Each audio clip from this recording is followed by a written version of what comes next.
Hello everyone, Sarika's authentic रेसिपीमध्ये तुमचं स्वागत आहे। आज आपण घरच्या घरी असं चटपटीत कॉर्न चाट बनवणार आहे। पावसाळ्याच्या दिवसात स्वीट कॉर्न छान प्रकारे मिळतात। घरच्या घरी अशा प्रकारे तुम्ही चाट बनवू शकताय। अगदी छान होतं, मुलांना सर्वांना आवडेल अशा प्रकारे झटपट हे चाट होतं। रेसिपी लास्टपर्यंत नक्की बघा। इथे मी 3 स्वीट कॉर्न घेतलेले आहेत।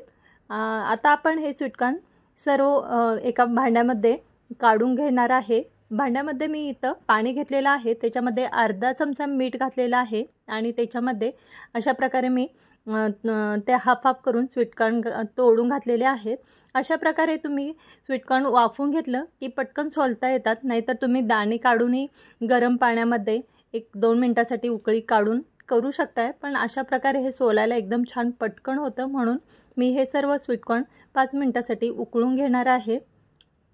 पाण्यात बुडेल इतपत सर्व स्वीट कॉर्न घातलेले आहे आणि झाकण ठेवून आता आपण हे 5 मिनिटं गॅसवर छान उकळी काढून घेणार आहे।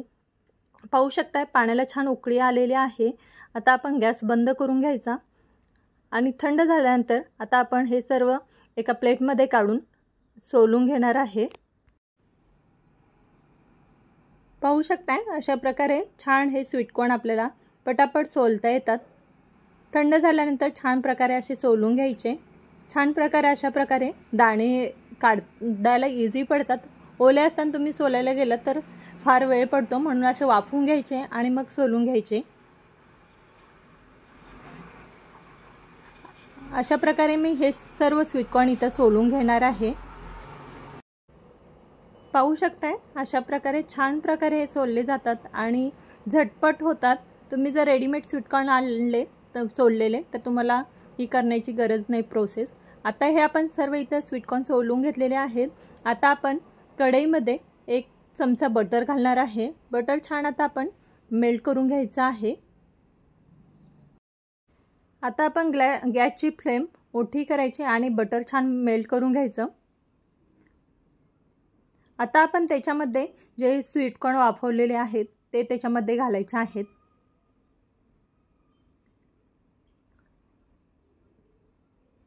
सर्व स्वीट कॉर्न घातल्यानंतर छान प्रकारे 1 मिनिटासाठी आपण बटरवरती स्वीट कॉर्न परतून घ्यायचे।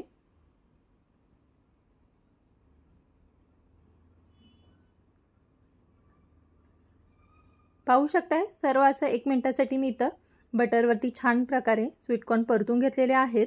आता आपण त्याच्यामध्ये सर्व मसाला घालणार आहे। इथे मी चवीनुसार हाफ चमचा लाल तिखट घालणार आहे। तुम्हाला जसं तिखट आवडतं त्याच्या हिशोबाने तुम्ही तिखट घालू शकताय। आता त्याच्यामध्ये अर्धा चमचा हळद घातलेली आहे। चवीनुसार थोडंसं मीठ घालायचं, कारण ऑलरेडी आपण उकडताना मीठ घातलेलं आहे, म्हणून थोडंसं अगदी मी मीठ घातलेलं आहे वरून। आणि 1 चमचा चाट मसाला घालायचा आहे। चाट मसाला घातल्यामुळे चटपटीत असं छान स्वीट कॉर्न लागतं। छान मिक्स करून घ्यायचं। अगदी गॅसची फ्लेम मोठी करून 1 मिनिटासाठी सर्व आपण हे मिक्स करून घेणार आहे। स्वीट कॉर्न आपले शिजलेले असल्यामुळे काही खूप वेळ शिजवायची गरज नाही, फक्त आपले मसाले सर्व लागले पाहिजे। आता आपण त्याच्यामध्ये चिरलेली कोथिंबीर घालणार आहे आणि चिरलेला थोडासा कांदा आणि टोमॅटो घालायचा आहे। कांदा टोमॅटो तुम्हाला आवडतं तुमच्या हिशोबाने कमी जास्ती करू शकताय।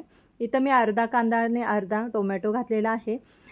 छान मिक्स करून घ्यायचं। गॅसची फ्लेम बंद करायची आणि मी तिथं त्याच्यामध्ये 1 चमचाभर लिंबाचा रस घातलेला आहे। अर्धा लिंबू छान प्रकारे पिळून अशा प्रकारे घालायचं आहे। सर्व छान मिक्स करून घ्यायचं आणि असं हे आपलं चटपटीत स्वीट कॉर्न रेडी झालेलं आहे। पाहू शकताय छान असं टेस्टी असं हे स्वीट कॉर्न होतं आणि अगदी पटकन स्वीट कॉर्नची चाट तयार होते। अशा प्रकारे नक्की रेसिपी ट्राय करून बघा आणि कशी झाली ती मला कमेंट करून सांगायला विसरू नका। अशाच नवनवीन रेसिपी पाहण्यासाठी माझ्या चॅनलला लाईक, शेअर, सबस्क्राईब करा। थँक्यू।